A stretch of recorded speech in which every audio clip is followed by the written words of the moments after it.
Clearly, post-liberalization, India has become one of the most unequal countries in the world. Today, we are right up there with Russia, with South Africa, with Brazil. 1%, the top 1% in India own 58% of our wealth. So this has huge implications for India's economic sustainability as well as for our society and for the politics, which will get more and more influenced by the super rich.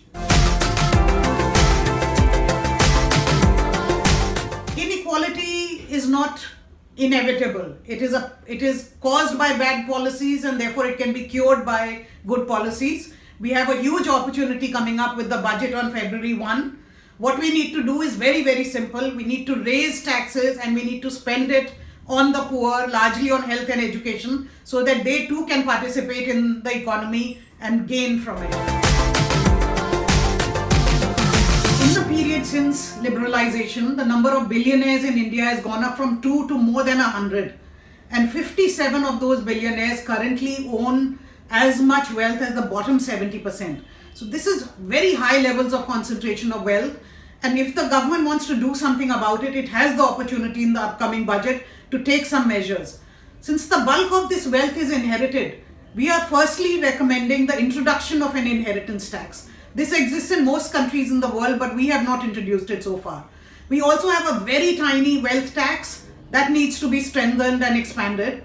Secondly, there's a lot of talk. The corporates are all going to the finance minister and saying reduce corporate tax rates.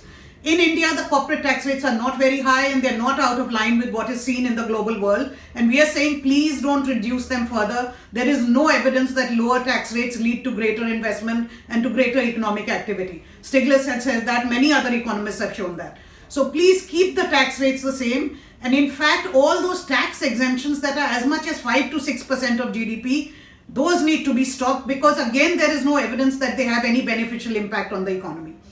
Third, stop the dodging of taxes by closing tax havens.